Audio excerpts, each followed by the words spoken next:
Attirer les jeunes dans le secteur de l'aviation, c'est l'objectif de France Air Expo, un salon international qui se déroule jusqu'à demain à Bron, près de Lyon. Le secteur est en tension et peine à recruter alors que la demande est croissante, notamment dans les métiers de l'ombre. Jules Boudier, Arnaud Jacques. Sur le tarmac de l'aéroport de Bron, entre les avions rutilants, il y a les connaisseurs, les curieux et ceux qui cherchent leur voie. Dans cette classe de 3e, tous les élèves ont passé leur brevet d'initiation à l'aéronautique. La plupart envisagent un avenir dans les airs. Je ne connaissais pas trop l'aviation avant, mais avec le billard, ça m'a donné aussi un peu envie de travailler aussi un peu dans l'aéronautique. J'ai toujours voulu être dans l'armée et quand j'ai vu Top Gun, ça m'a encore plus envie donné envie de devenir pilote de chasse.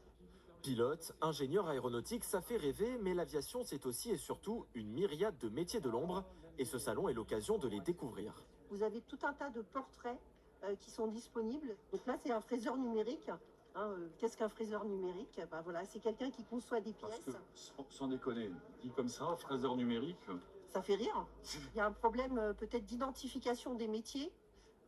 Quand on pose la question à des jeunes sur le secteur de l'aérien, on leur demande quels sont les métiers que vous connaissez. C'est pilote, hôtesse, technicien, contrôle. Sur les stands, cette opération séduction pour les plus jeunes. 3000 postes sont à pourvoir rien qu'en Auvergne-Rhône-Alpes. Conception, manutention et fabrication, des métiers en tension tant la croissance du secteur est exceptionnelle. Pour donner un exemple sur l'aviation commerciale, on a aujourd'hui 20 000 avions globalement qui volent dans le monde. Dans 20 ans, on en aura 40 000. Donc on fait x2 et sur les 20 000 avions qui volent aujourd'hui, on va en mettre 15 000 au rebut parce qu'ils sont trop polluants. Ce qui fait qu'on a des besoins en compétences qui sont relativement significatifs.